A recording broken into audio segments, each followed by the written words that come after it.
Merdeka. Oke, kita akan bahas tentang unggul, kreatif, dan mandiri bersama Bapak dosen kita, Bapak Dr. Manul Hakim, SE MSI. Beliau seorang dosen manajemen pemasaran baik di S1 maupun di S2. Kebetulan juga sering mengisi seminar-seminar gitu ya. Bahkan di luar daerah ya Pak ya, seringnya Pak ya pernah diundang seperti itu. Dan kemudian Bapaknya tuh udah dikenal humble lah sama mahasiswa, nggak ada yang nggak kenal ya namanya dengan Pak Lukman ya Pak ya. Semua orang tahu. Jadi kalau di Merdeka viral ya. Terkenal memang gitu ya. Oke, dan selanjutnya juga kita akan bahas ini bersama kakak atau ibu nih, kita lebih nanya kakak aja ya. Biar muda terus ya. Dengan Kak Lisa Yulia atau kita bisa sapa dengan Kak Ica. Beliau seorang presiden director, juga founder ya di PT Pelayaran Kencana Global. Nah, selain memiliki perusahaan, beliau juga memiliki bisnis yang lain ya Kak ya. Ada kuliner, terus kemudian ada salon, juga satu lagi apa ya Kak ya? Sekolah modeling gitu ya. Jadi siapa aja yang mau jadi model ya bisa nih langsung kontak langsung nih ke Kak Ica, atau ada langsung datang ke mana Kak rukonya Kak? Di Ruko Pos Tariga, Blok nomor 6. Oke. Juga kita akan membahas di sini tentang menepis stigma-stigma atau yang beredar di mahasiswa ya gitu ya, tentang kaum milenial gitu, tentang bagaimana kita bisa maju tanpa ada namanya privilege, di mana privilege itu adalah hak istimewa bagi seseorang atau kalangan tertentu yang mereka diberikan hak istimewa agar bisa mudah aksesnya dan mencapai tujuannya lebih cepat gitu, instan gitu. Jadi di sini kita akan bicara inspiratif baik dari perspektif seorang dosen maupun yang sudah sukses di luar sana gitu ya. Gini Pak, kita bahas tentang menurut Bapak nih milenial sekarang itu Pak, karakternya itu seperti apa ya Pak? Kalau menurut Bapak nih kaum milenial zaman sekarang? Iya, kalau dari saya sih harusnya milenial tuh kalau tadi tentang apa ya, unggul, kreatif, mandiri gitu ya. Harusnya unggul dalam bertindak, kreatif dalam berpikir, mandiri dalam menjalani hidup. Nah, yang diharapkan dari kaum milenial sepertinya harusnya seperti itu sih. Karena kalau dikaitkan dengan privilege nggak ada yang perlu kita pelajari dengan privilege itu. Karena itu adalah masalah keberuntungan saja. Jadi ada yang dapat, ada yang tidak dapat privilege. Tapi yang jelas tanpa privilege semua banyak yang berhasil. Yang penting dia ya itu tadi unggul dalam bertindaknya sesuai dengan apa yang dia ketahui, dibarengi dengan ilmu. Lalu kreatif dalam berpikir itu ya, kalau berpikir itu harus menghadapi segala sesuatunya itu dengan tidak monoton. Jadi banyak jalan, banyak cara untuk berpikir untuk bisa menggapai sesuatu yang lebih baik. Dan mandiri dalam menjalani hidup ya artinya kalau di kita misalnya di sini kan rata-rata mahasiswa bekerja, itu kan sebenarnya sudah salah satu jalan untuk menjalani hidup secara mandiri, karena dia sambil bekerja sambil berkuliah, itu sebenarnya harapan yang paling baik, yang paling bagus, karena nggak semua daerah bisa mahasiswanya itu sambil kuliah sambil bekerja. Nah, jadi itu sebenarnya keberuntungan lah, itu sebenarnya yang penting ya, kira-kira begitu. Kalau menurut Kak Ica gimana? Ya, kalau dari saya kaum milenial itu adalah mungkin kaum milenial yang sekarang saya lihat lebih kreatif ya. Kreatif maksudnya kita bisa melihat bahwa sebagian besar kaum milenial itu sekarang sudah merubah pola pikirnya mereka gitu. Pola pikirnya seperti sekarang tadi yang dibilang Pak Bohan bahwa sekarang banyak mahasiswa yang kuliah sambil bekerja atau bekerja sambil kuliah, dan sekarang juga banyak kaum milenial itu yang kuliah sambil menciptakan lapangan kerja juga atau mendirikan usaha sendiri gitu. Nah itu lebih kepada kaum milenial ini sudah mulai kreatif gitu. Nah sekarang saya mungkin saya melihat lebih kepada di lapangan ya gitu. Jadi banyak sekarang anak-anak muda itu mempunyai kemampuan gitu untuk membuat sesuatu yang lebih dari apa sebenarnya kalau mereka diam aja gitu. Nah, privilege-nya di sini, mereka privilege-nya tidak harus menunggu bahwa mereka melakukan sesuatu karena mereka banyak uang, tidak, tapi mereka melihat daripada kesempatan gitu. Jadi ketika kesempatan itu ada, nah milenial ini semakin cepat gitu untuk meraih semua itu gitu. Benar banget sih ya. Bagi Bapak nih sebagai dosen manajemen pemasaran nih Pak, bagaimana sih kaum milenial itu bisa menjawab tantangan yang saat ini Pak, terutama kan saat ini pandemi ya Pak ya, mereka dalam pekerjaan maupun sekreatif mungkin menjadi seorang yang unggul dan mandiri, itu bagaimana Pak untuk menjawab tantangan saat ini? Ya, dalam menghadapi tantangan sekarang ini yang penting berpikir semuanya itu harus bergerak tanpa ada rasa minder gitu, dan manfaatkan teknologi.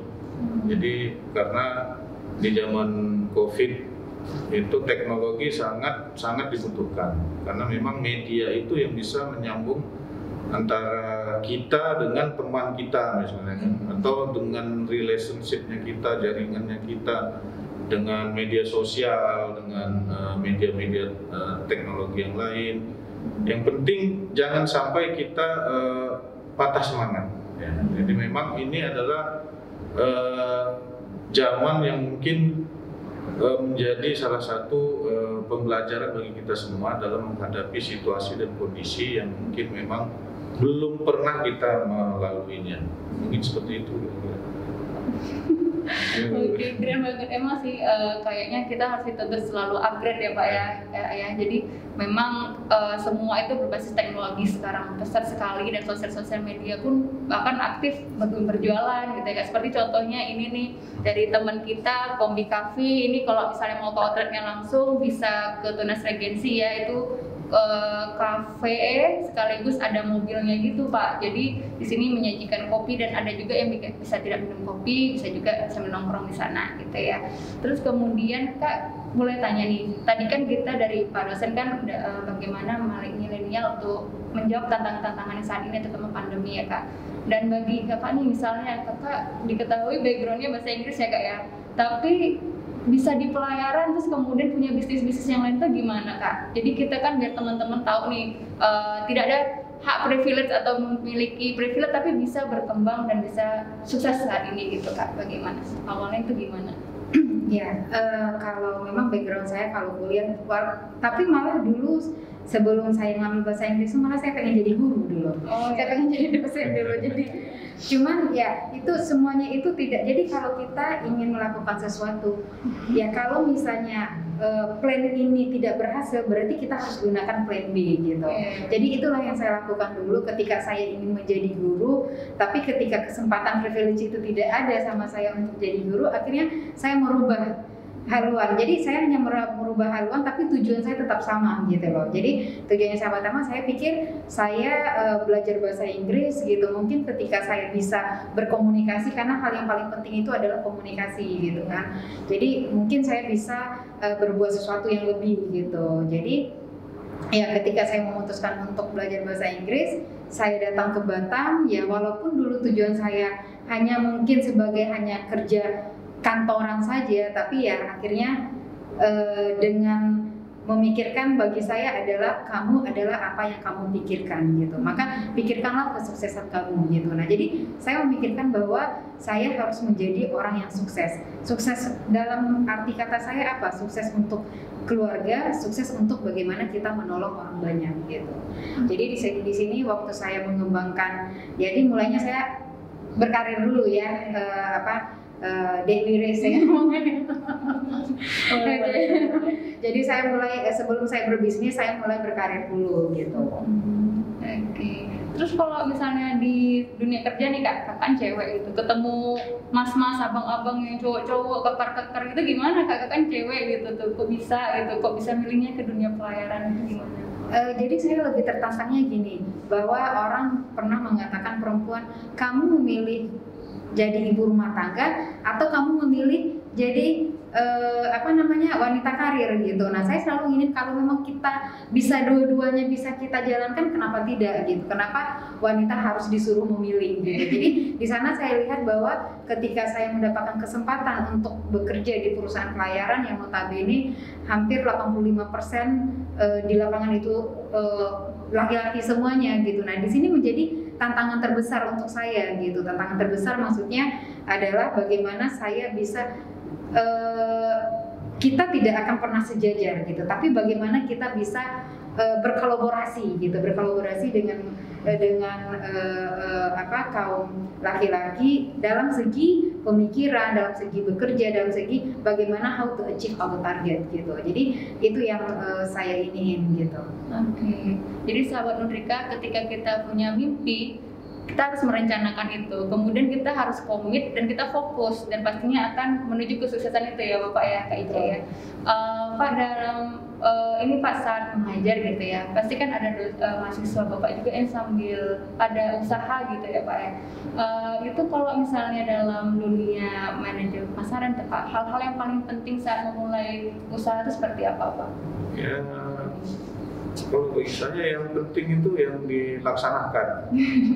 Karena usaha terlalu banyak rencana. Nah, yang orang lain sudah buka cabang yang ketiga, yang keempat gitu. Jadi yang penting itu dilaksanakan, ada kemauan dan jangan malu-malu. Ya, karena memang saya juga pernah punya pengalaman itu sebenarnya. Nah, tapi ya kalau di sini ya sudahlah, ini kita cerita dosen ya kan. Yang penting ya apapun itu yang ada di mindsetnya siapapun, yang penting dilaksanakan saja. Jangan berpikir resiko dan segalanya itu memang ada, tapi itu lebih kepada nanti dinamika atau pengalaman dalam membuka satu usaha kan memang. Jadi yang penting dilaksanakan saja dahulu, nanti kalau setelah dilaksanakan baru tahu apa resiko setelah itu. Jadi tinggal memaintain dan dibarengi dengan pengetahuan-pengetahuan yang lain, saya kira begitu. Gitu. Jadi sahabat Nudrika, bagi kalian yang mau memulai usaha gitu ya, ketika membuat planning harusnya kita juga punya deadline ya Kak Pak ya, target gitu ya, pencapaiannya seperti itu. Nah misalnya kalian merasa itu sangat berat gitu ya, kalian bisa kok membreakdown mimpi-mimpi kalian tadi atau planning-planning kalian jadi lebih perkecil gitu ya Kak. Jadi tidak melihat langsung, ini berat nih, gede nih usahanya, upayanya harus kuat banget. Jadi kalian bisa mencicil itu dengan target nih, deadline. Misalnya 6 bulan ini aku harus punya begini nih, dalam 1 tahun ini aku harus punya pencapaian seperti ini gitu ya Pak. Jadi kalian tidak akan merasakan keberatan itu gitu. Jadi kalau misalnya kalian melihat aku harus begini tapi dalam bentuk yang besar gitu, jadi kalian harus memecahkan satu-satu agar semua pencapaian itu akan bisa dicapai gitu ya. Terus kemudian Pak, sebelum kita ke question jar ini ya, bagaimana tips dan trik Pak untuk teman-teman semua untuk menjadi unggul, kreatif dan mandiri Pak dari Bapak? Ya, kalau bagi saya tipsnya ya, kalau unggul itu berarti bertindak sesuai dengan apa yang kita miliki, sesuai dengan apa yang kita ketahui. Jadi sehingga bertindak itu jangan menunggu sesuatu itu sudah tidak baik baru bertindak. Jadi sebelum sesuatu terjadi kita sudah bertindak. Jadi kalau kreatif dalam berpikir, harusnya kreatif dalam berpikir itu ya segala sesuatu yang kita pikirkan itu memang harus punya sesuatu yang baru, yang punya kreativitas gitu. Yang futuristik ya. Jadi sehingga untuk menjadi sesuatu atau menjadi seseorang yang lebih baik, jadi memang biasanya itu yang punya kreativiti yang tinggi gitu ya. Jadi kalau monoton, itu nggak bisa. Kemungkinan kalau di kita di sini kan kalau kita tanya kenapa susah untuk memulai suatu usaha, karena memang tidak punya tidak punya kreativitas. Berinovasi juga ya, berinovasi apalagi kita bahkan nggak punya kalau begitu kan. Nah, sedangkan kalau mandiri, ya setidaknya mandiri dalam menata hidupnya, minimal dia sendiri, dia harus mandiri. Jadi memulai segala sesuatu, kalau memang dia sudah mampu bisa, minimal dia harus sudah bisa mengurus diri sendiri. Karena kalau sudah mandiri, tentu yang lain itu akan mengiringi saja. Karena dinamika di dalam kehidupan itu kalau sudah mandiri, biasanya seseorang itu akan lebih cepat menggapai sesuatu yang tinggi. Jadi katakanlah keberhasilannya itu tingkatnya tinggi. Karena ketika kita juga belum melangkah, mulai dari kuliah, S1, S2, kita cari sendiri, kita berusaha sendiri, kita nggak malu-malu. Walaupun di lingkungan kita orang-orang hebat, anak-anak orang yang kaya, tapi itu bukan satu halangan karena kita punya target. Jadi walaupun kita mampu, gitu. Walaupun kita mampu, kita harus berusaha untuk mandiri finansial, mandiri kehidupan, mandiri pendidikan, kira-kira gitu. Kalau menurut kakak gimana kak? Ya, kalau menurut saya mungkin saya lebih ke perspektif bisnis ya, yaitu bagaimana kita mengembangkan bisnis. Jadi yang pertama unggul itu sebelum kita ingin bisnis kita harus tahu keunggulan kita itu apa gitu ya. Jadi apa yang bisa kita berikan lebih dari apa yang bisa orang lain berikan gitu. Jadi maksudnya kita harus kreatifnya seperti ini, kita harus memberikan servis karena kan saya bergerak di bidang jasa ya gitu. Jadi saya memberikan servis apa yang belum orang berikan, atau saya merubah mindset saya apa yang diinginkan orang untuk mendapatkan servis ini. Jadi saya taruh di posisi orang itu. Saya di posisi orang, kalau saya membutuhkan jasa orang itu kira-kira saya membutuhkan apa? Pertama, saya pasti ingin meminimais biaya. Yang kedua, saya pasti ingin bagaimana meminimais waktu gitu. Ketiga, bagaimana saya harus orang ini yang saya inginkan adalah cepat tanggap. Terus bagaimana orang ini menyajikan jasanya gitu, bagaimana dia berkomunikasi gitu. Nah, mandirinya ini saya pikir bahwa ketika kita membangun bisnis gitu, jangan kita terpaku bahwa saya kumpulkan uang dulu baru saya bangun usaha. Oke, saya bangun networking dulu baru saya bangun usaha. Itu tidak gitu. Mandirinya bahwa kita harus mandiri secara diri sendiri, harus meyakinkan bahwa kamu bisa gitu. Kamu bisa melakukan apa yang orang tidak bisa. Orang bisa, kenapa kamu tidak bisa gitu. Jadi orang bisa sukses, kenapa kamu tidak bisa sukses gitu. Jadi mandirinya saya lihat bahwa kembalikan ke diri kita sendiri bahwa kamu harus bisa menjadi agen perubahan ke diri kamu sendiri gitu. Kamu mau seperti apa? Kamu mau orang melakukan ini, berarti kamu dulu yang berubah sebelum orang itu gitu. Jadi jangan menunggu orang itu melakukan sesuatu baru kamu melakukan, tapi tidak harus melakukan seperti itu. Nah, termasuk inovasi juga di sini saya inovasi bahwa ketika kita memberikan menyajikan suatu jasa atau produk, kita tidak hanya mulu-mulu itu aja gitu. Kita harus berinovasi supaya gimana orang lebih menarik orang ini untuk memakai jasa kita atau lebih membeli produk kita gitu. Nah, itu jadi sekarang apalagi di zaman sekarang ya COVID-19 ini memang kita harus merubah pola mindset kita. Kita harus benar-benar jeli melihat kesempatan gitu. Jadi ya sekarang kalau dari saya segi bisnisnya, analisa SWOT-nya itu memang harus dijalankan gitu dalam untuk pengembangan bagaimana kita bisa unggul, mandiri dan kreatif.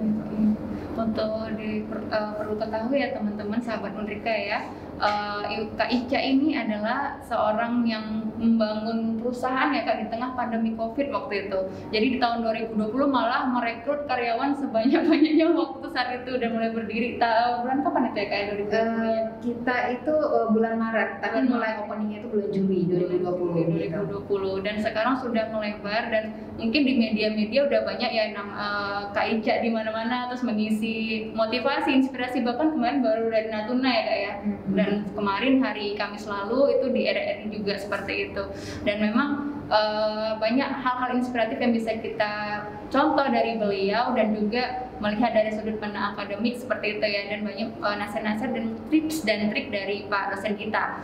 Terus kemudian Kak saat ini juga udah punya kapal berapa nih Kak di perusahaan Kak? Kapal di perusahaan sana? Jadi untuk saat ini karena kita kan agen pelayaran bukan ship owner, jadi agen-agenan kapal ini lebih kita mengageni kapal-kapal dari dalam dan luar negeri. Jadi dalam waktu, jadi ini tanggal belum 1 tahun nih DWR. Jadi tanggal 16 Juli baru kita ini 1 tahun gitu. Jadi dalam masa 1 tahun ini kita udah agenin kurang lebih sekitar 100 kapal gitu. Yang mana itu kapal itu bolak-balik gitu. Jadi karena beberapa yang kita ya di sini kita melihat kesempatan itu tadi gitu. Jadi di saat orang melihat pandemi ini, untuk orang banyak memikirkan oke, tunggu dulu COVID ini pergi, tunggu dulu COVID ini hilang, dan ini kita nggak bisa kalau sebagai pengusaha seperti itu. Makanya di sini, makanya saya bilang tadi bahwa kita harus jeli gitu, melihat kesempatan, membaca peluang gitu ya, membaca peluang gitu. Benar-benar. Seru banget ya kayaknya. Banyak yang mau ditanyain sebenarnya, durasinya lebih panjang ya kayaknya. Kemudian kita langsung ke sini aja kali ya, ke question of jar. Ini pertanyaan dari teman-teman di unrika.ac.id. Kita buka dulu, kita masuk ke pertanyaan pertama, yaitu kita cek dulu ya. Ini nanti dijawab sama Bapak dan Kak Ica ya, dari perspektif masing-masing. Pertama gini, pertanyaan pertama, gimana caranya membangun rasa pede saat kita mau keluar dari zona nyaman ya Pak? Gimana Pak? Ya, kalau menurut saya pede ya, percaya diri gitu ya, kira-kira. Ya kalau bagi saya keluar dari zona nyaman itu sebenarnya, zona nyaman itu sebenarnya itu kita sendiri aja yang menganggap nyaman gitu ya. Tapi nyaman itu kan nyaman fisiknya, ya, rohaninya atau jasmaninya gitu ya. Banyak ternyata ya Pak. Banyak. Jadi kalau hanya nyaman pada jasmaninya, mungkin belum tentu dengan rohaninya. Gitu. Jadi sehingga ketika kita berani untuk keluar dari zona itu, berarti kita sudah siap akan efek konsekuensi dari itu gitu ya. Mungkin karena kita sudah punya sesuatu di luar zona nyaman itu yang mungkin lebih baik lagi dari yang dikatakan zona nyaman tadi. Mungkin itu hanya temporerinya si zona nyaman tadi, tapi ketika kita berani keluar dari zona nyaman itu berarti ada yang lebih baik dari itu gitu. Nah itu yang biasanya kita sudah punya persiapan akan keluar dari zona nyaman gitu. Mungkin ada zona yang lebih nyaman lagi gitu. Jadi saya kira begitu ya. Kalau Kak Ica gimana Kak? Ya, karena gini, saya sendiri memang orang yang keluar dari zona nyaman akhir tahun 2019. Jadi menurut saya keluar dari zona nyaman itu adalah sesuatu yang memang harus dipikirkan matang-matang gitu. Pikirkan matang-matang berarti apa efek negatif dan positifnya untuk diri kita. Karena zona nyaman itu bukan hanya negatifnya tapi positifnya. Kira-kira kalau kita keluar dari zona nyaman itu apa sih efeknya untuk diri kita, untuk keluarga kita, dan untuk masyarakat sekitar gitu. Saya lebih memikirkan seperti itu gitu. Jadi ya saya ibaratnya posisi saya seorang CEO dulu. CEO, saya membawahi 6 perusahaan terbesar yang ada di Batam gitu. Dan saya sebagai CEO di sana, dan saya 12 tahun berkarir di perusahaan tersebut gitu. Ibaratnya udah level CEO, udah nggak ada lagi, di atasnya udah owner langsung gitu. Jadi udah owner langsung 12 tahun. Jadi saya mikir kalau saya nggak kerja atau saya alasan saya apalah, gaji saya jalan terus gitu ibaratnya gitu. Cuman yang saya cari di dunia ini bukan seperti itu. Makanya apa zona nyaman jasmani dan rohani ya. Nah, jadi di situ saya memang orang yang keluar dari zona nyaman. Di sana saya memikirkan sebelum saya keluar dari zona nyaman, ibaratnya apa yang sudah saya lakukan sebelumnya menurut saya itu adalah yang sudah saya persembahkan terbaik dari diri kita, dan saya berharap ketika saya keluar dari zona nyaman saya posisi waktu itu, bahwa perusahaan ini akan lebih berkembang gitu. Lebih berkembangnya apa? Karena saya udah ibaratnya udah stuck. Karena kita pasti di dalam suatu pemikiran itu udah ada, oke, saya udah stuck di sini. Sama kayak gitu waktu saya berkarir di perusahaan itu, saya pikir ketika mungkin keluar saya dari perusahaan ini, mungkin perusahaan ini lebih baik daripada yang sekarang gitu. Terus bagaimana untuk dirinya saya sendiri? Jadi saya memikirkan dua aspek ini, ada dari perusahaan yang saya tinggalkan dan diri saya sendiri. Terus bagaimana dari sini, apakah saya sudah siap untuk keluar dari zona nyaman ini. Mungkin ketika keluar zona nyaman ya biasanya saya menerima gaji setiap bulannya, habis itu saya udah nggak terima gaji lagi gitu. Berarti saya harus mencari cara bagaimana saya earn money sendiri gitu untuk diri saya gitu. Jadi di sana dengan otomatis ketika keluar dari zona nyaman saya memikirkan, oke, saya udah memikirkan matang-matang apa planning saya selanjutnya gitu. Yang kedua, saya sudah memikirkan terbaik dan terburuknya gitu. Karena apa? Saya tidak memikirkan terbaik aja. Oke, saya keluar dari perusahaan ini, saya akan membuat perusahaan ini dan perusahaan ini pasti sukses. Tidak gitu. Saya memikirkan ketika saya bikin usaha, ketika usaha saya ini gagal, apa yang akan saya lakukan gitu. Itu saya pikirkan juga gitu. Terus bagaimana saya menjalin komunikasi atau networking gitu.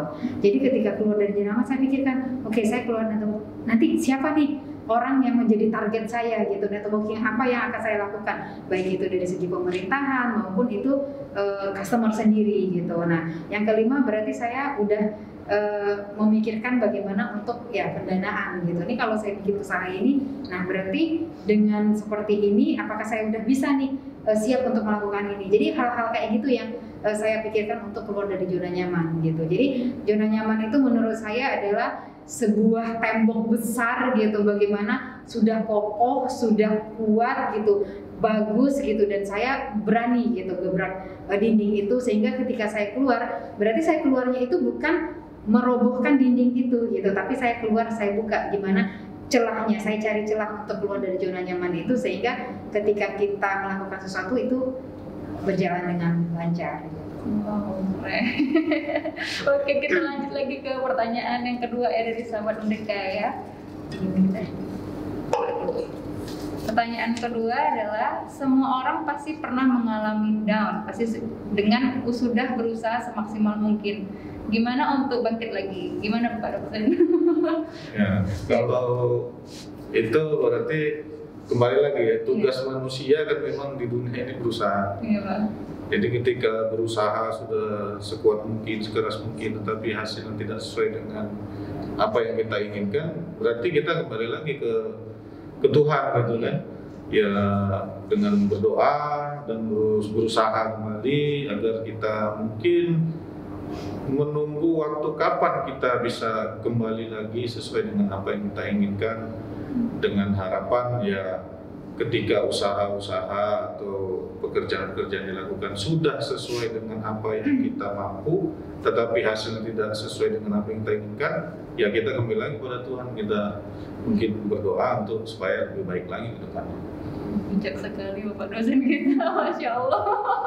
Kalau menurutnya Kak Ica gimana nih Kak, kalau membangun yang down tadi itu? Iya, saya setuju dengan Pak Lukman bahwa kembali lagi itu lebih rohani ya Pak ya, gitu ya, ke jiwa kita. Karena apa? Ketika kita misalnya gini, kita melakukan sesuatu dan kita gagal, nah itu kita harus kembalikan bahwa kalau saya, karena ini kembali lagi nih, saya nggak tahu juga ini pertanyaannya kayak gini.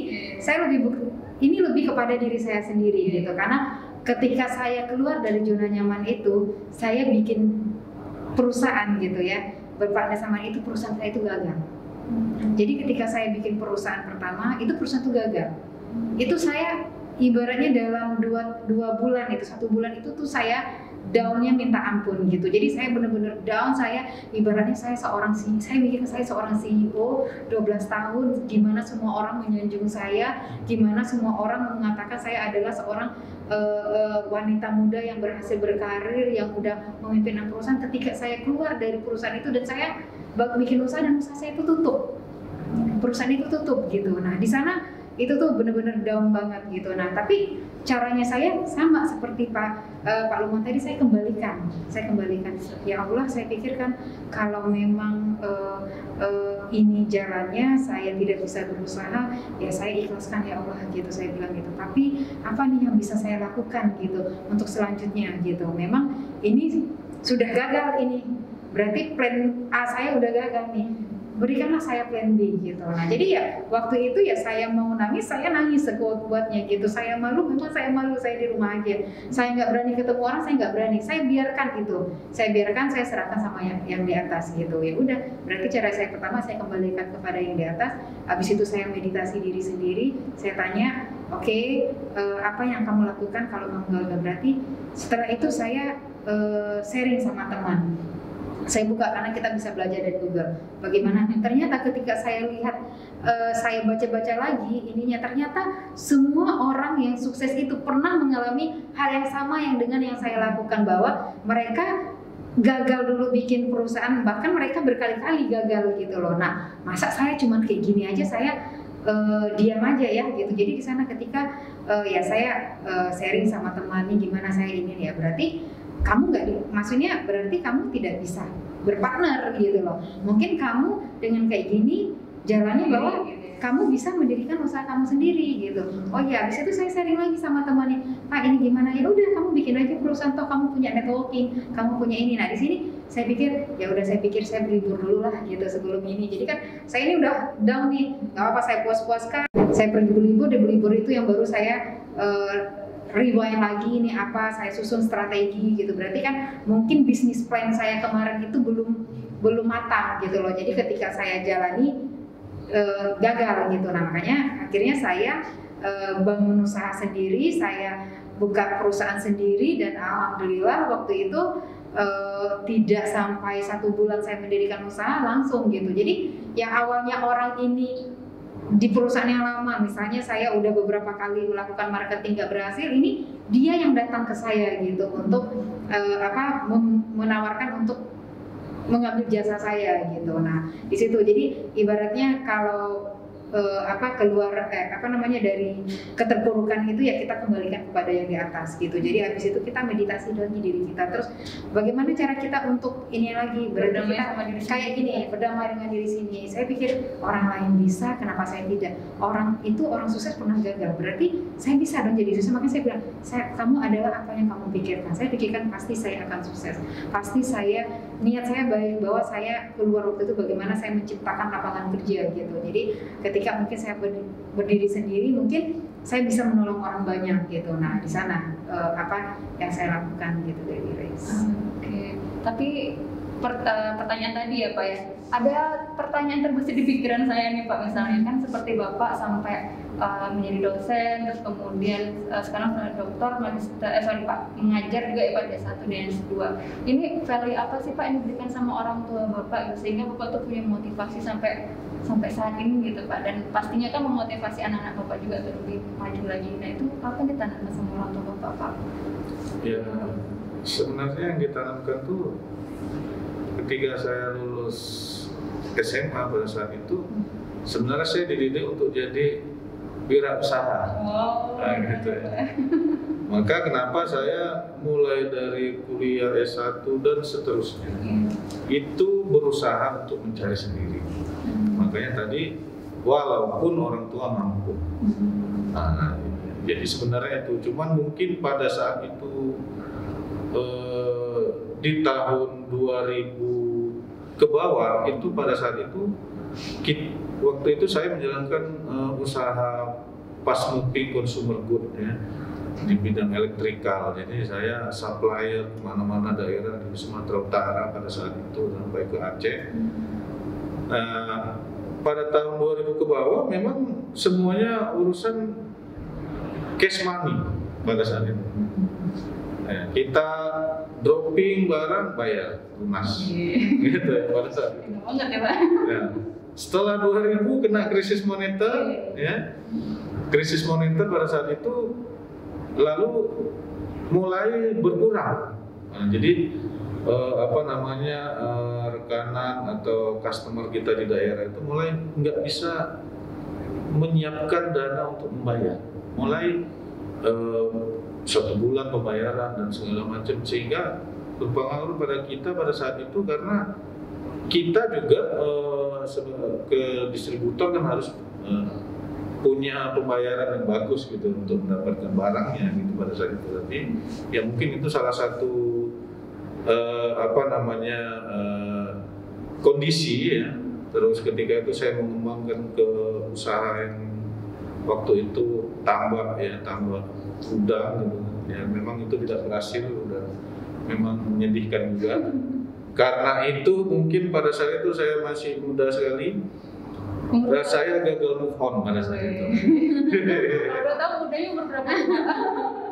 Umur 19. Muda sekali. Iya, umur 19.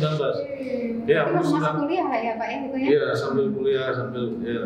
Umur itu ya udah ada sekitar 12 orang yang membantu saya dalam berdagang pada saat itu. Ya. Jadi ya karena gagal move on ya biasa umuran segitu, dan pada saat itu sama seperti kampus ini, kampus saya dulu juga di Medan, kondisinya mahasiswanya itu 90% bekerja atau berusaha. Gitu. Nah jadi memang ya suasananya malam, ya kuliahnya malam. Jadi memang ya itu banyak jadinya hal-hal yang seharusnya tidak saya lakukan, jadi saya lakukan gitu ya. Jadi itu banyak menghambat daripada punya usaha tadi ya. Makanya nggak tahu juga mengapa setelah itu kok bisa jadi S2, S3, nggak ngerti setelah itu. Karena memang nggak dalam jangkauan pada saat itu dan nggak pernah berpikir gitu bisa sampai seperti itu. Ya mungkin itulah jalan hidupnya. Pak gimana? Ya, kalau mungkin kata Pak ini nggak tahu lah bisa S2, S3. Saya juga Pak di luar jangkauan juga Pak. Di luar jangkauannya saya nggak pernah bermimpi juga jadi pengusaha gitu. Jadi dulu hanya pengen ke Batam, maksudnya ingin kerja di kantoran gitu, bisa karena bahasa Inggris waktu itu bisa bicara sama foreigners, tapi ya jalan Allah itu ngasih jalan yang lain gitu. Karena saya dulu pernah dulu terpikir dan itu saking nggak saya realize bahwa saya pengen kenapa saya mau kuliah walaupun saya dulu dari kampung ya Pak, dari Padang. Jadi ibaratnya keluarga saya tidak bisa, misalnya orang tua tidak bisa mengkuliahkan saya gitu. Akhirnya saya kuliah waktu itu ngelamar ke universitas negeri, waktu itu ingin jadi guru, tapi karena ini nggak diterima gitu, akhirnya di swasta di apa, dan itu dulu kayaknya tuh uang itu gede banget gitu, hanya untuk uang pendaftaran 400.000 gitu kan, saya nggak bisa. Jadi waktu itu orang tua pernah ngomong bahwa udahlah kamu gak usah kuliah, kamu ke Batam aja, jadi kerja sama kayak kakak kamu. Cuma saya pikir sama orang tua, Ama kalau saya ke Batam tamat SMA, berarti saya kerja jadi operator. Berarti siapa orang yang bisa merubah derajat keluarga kita gitu. Jadi saya pikir kayak gitu. Udah pokoknya kamu nggak boleh berteman sama orang kaya gitu. Jadi kamu bermimpi terlalu tinggi gitu. Saya bilang saya mau merubah derajat keluarga kita. Saya mau menjadi orang yang memberikan perubahan untuk mengangkat harkat derajat dari keluarga gitu. Dari mulai kita nggak ada, bagaimana supaya kita bisa ada. Tapi orang tua saya tetap ingin. Jadi akhirnya saya pergi ke kakak-kakak saya untuk minta uang gitu, untuk sekolahkan saya, untuk kuliahkan saya gitu. Jadi akhirnya waktu itu kakak saya ada mau merit dia punya uang waktu itu 1 juta gitu. Jadi saya minta waktu itu uangnya, ya udah kasih saya dulu untuk kuliah gitu. Pertama kakak saya nggak mau, cuman setelah itu saya bilang kan, tolong, saya bilang kayak gitu. Jadi saya mau kuliah, saya mau belajar, saya akan sambil kuliah saya akan bekerja gitu. Yang penting saya masuk dulu. Setelah saya masuk, saya akan cari kerja dan saya akan memuliakan diri saya sendiri gitu. Nah, akhirnya alhamdulillah saya bisa kuliah gitu. Nah, bisa kuliah dan akhirnya saya ke Batam. Nah, ke Batam saya juga mikir di Batam itu dulu saya mungkin hanya kerja kantoran aja gitu. Nah, tapi nggak tahu itu nasib atau apa. Akhirnya saya dikenalkan dan saya ngelamar pekerjaan di perusahaan pelayaran sebagai sekretaris. Nah, waktu itu saya ngelamar sebagai sekretaris seorang direktur. Tapi direktur ini nggak terima saya karena apa? Saya belum ada pengalaman gitu. Nah, akhirnya karena dari owner perusahaan yang melihat CV saya tamatan bahasa Inggris, akhirnya beliau panggil saya gitu, kamu diterima tapi kamu tidak jadi sekretaris gitu, tapi kamu jadi penagihan gitu, jadi debt collector waktu itu Pak. Jadi saya pikirkan debt collector ini apakah gara-gara, kan kata orang Padang. Jadi akhirnya saya diiniin gitu akhirnya saya terima waktu itu waktu tahun 2007. Waktu itu saya digaji dulu 1.100.000. Saya hanya minta tambah 50.000 aja waktu itu. Karena apa? Saya mikirkan untuk uang bensin gitu waktu itu. Jadi saya pakai motor dulu berarti ya? Pakai motor. Pertama nggak pakai motor dulu, gitu naik apa bimbar ya, angkot itu. Sabar-sabar semua perjuangan tuh.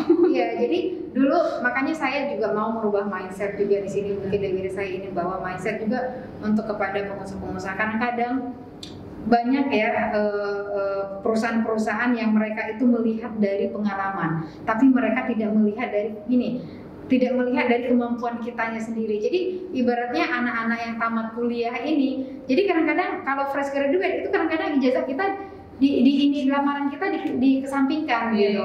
Padahal kan mereka kuliah ini kan untuk kemampuannya dia, untuk menambah skillnya mereka, dan itu yang akan mereka implementasikan ke perusahaan gitu. Makanya saya pun makanya saya bilang saya mau jadi agen perubahan. Agen perubahan seperti apa? Jadi saya tidak mencari orang pengalaman untuk di perusahaan saya, tapi saya melihat daripada yang memang saya hargai, karena kan kuliah ini kan juga mahal gitu ya Pak ya, gitu kan. Dan mahasiswa ini berusaha untuk bagaimana mereka belajar, dan setelah belajar ya mereka implementasikan ilmu apa yang mereka dapatkan gitu. Dan ini harus kita hargai gitu dan memberikan kesempatan kepada mereka, karena kalau bukan kita, misalnya saya sebagai pengusaha yang kasih kesempatan, itu siapa lagi? Gimana mereka mendapat pengalaman ketika kesempatan itu yang tidak diberikan gitu. Banget sahabat Nutrika, gila, kalian tontonnya sampai selesai ya, soalnya kita harus ada pertanyaan ketiga lagi nih soalnya. Terus yang pertanyaan ketiga adalah kasih quote dong Kak, jadi Bapak juga dipanggil kakak ya Pak di sini. Quote dong untuk inspirasi bagi orang yang pesimis dengan excuse privilege keluarga gitu Pak. Jadi mungkin kita menepis ya namanya privilege gitu yang sedang trending saat ini gitu ya. Dari Bapak gimana Pak untuk quotes bagi sahabat-sahabat pesimis ya? Jangan pernah pesimis, kembali ke agama,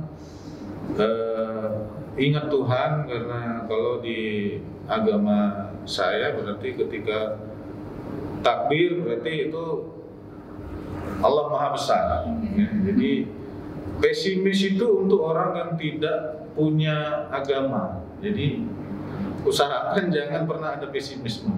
Jadi karena itu sangat berbahaya sekali. Jadi mohon jangan sampai ada pesimis, karena Tuhan itu Maha Kuasa, Maha Besar, Maha segalanya.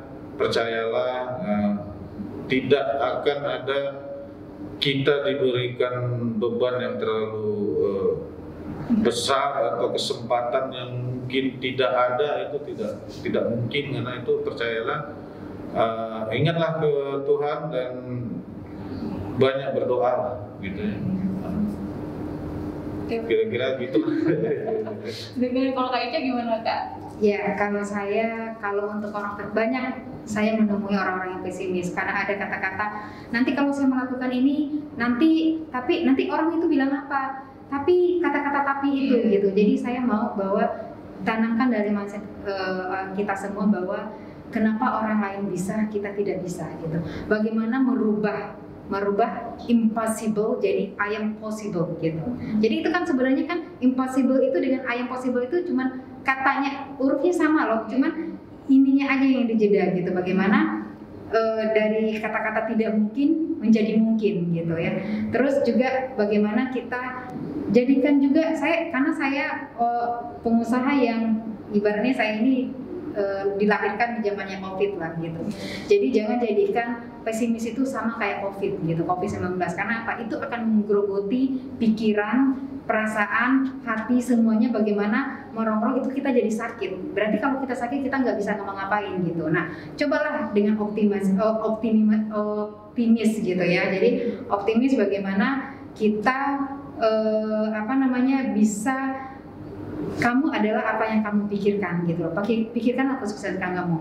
Jadi kalau misalnya ada hal-hal yang membuat saya kayak itu gagal, jadi jadikanlah kegagalan itu menjadi mencari cambuk untuk kamu melangkah selanjutnya. Sama kayak kita kalau mau memanah sesuatu, berarti kan kita harus tarik dulu gitu ininya untuk ini. Terkadang kita kita sudah lakukan tapi kita gagal, terkadang kita harus mundur dulu gitu. Jadi jangan merasa kalau kita mundur kita mundur dulu untuk bisa menggapai sesuatu gitu. Jadi itu ininya. Jadi jadikanlah diri kita sendiri menjadi agen perubahan untuk diri kita dan keluarga dan masyarakat setempat gitu. Keren sekali ya. Bapak, saya mau tanya nih Pak, ada nggak pesan-pesan dari orang tua Bapak yang sekarang itu menjadi prinsip hidup Bapak sampai sekarang? Dan itu Bapak teruskan ke anak-anak Bapak? Ya, sebenarnya pesan khusus sih nggak ada ya. Tapi sering dikasih tahu bahwasanya kalau dahulu ya, orang tua saya bilang kalau waktu zaman remaja gitu ya, mau minta sesuatu, untuk minta beli sesuatu itu nggak ada katanya, nggak ada uang. Tapi kalau untuk sekolah ada uang. Jadi maka dari itu sampai sekarang saya selalu untuk segala sesuatu yang tidak terlalu dibutuhkan, lebih baik itu di pending, karena yang paling penting kalau dulu pesan orang tua, pendidikan nomor 1. Nah itu yang selalu dicanangkan. Kan nomor 1 ya Pak ya. Kalau dari Kak Ica, pesan orang tua yang paling Kakak ingat?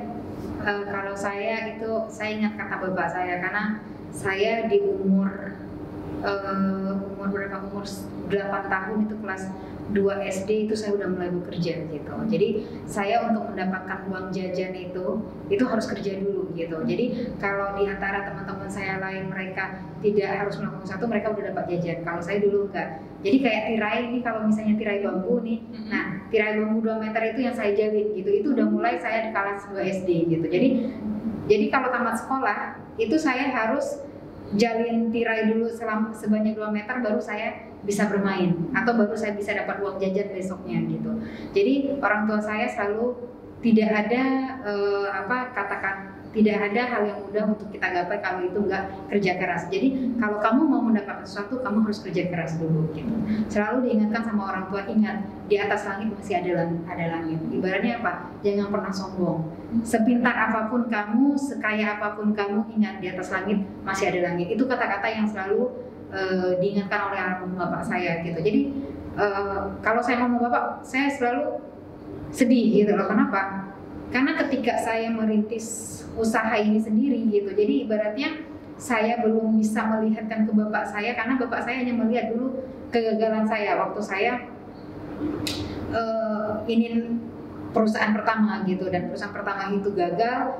Jadi itu yang diketahui oleh bapak saya, tapi ketika beliau meninggal gitu kan, waktu itu memang di zaman COVID tapi nggak kena COVID gitu, meninggal karena sakit gitu. Nah akhirnya malah beliau tidak melihat secara nyata gitu, melihat ya apa yang saya lakukan, apa yang saya dapatkan hari ini gitu. Dan saya yakin di alam sana bapak saya senyum gitu melihat saya gitu. Jadi itulah kata-kata beliau yang selalu. Jadi makanya saya tidak pernah kenapa sekarang ini mungkin saya ingin maju lah jadi ketua umum BPD di Kepri. Saya pikirkan bahwa selalu diingatkan apa arti kesuksesan itu. Jadi jangan sampai sukses itu dinilai dari materi aja gitu. Jadi arti kesuksesan itu adalah ketika kamu bisa berbuat baik, berbuat banyak kepada orang lain. Bagaimana kamu bisa bermanfaat untuk orang lain gitu. Itu yang kata-kata dari bapak saya.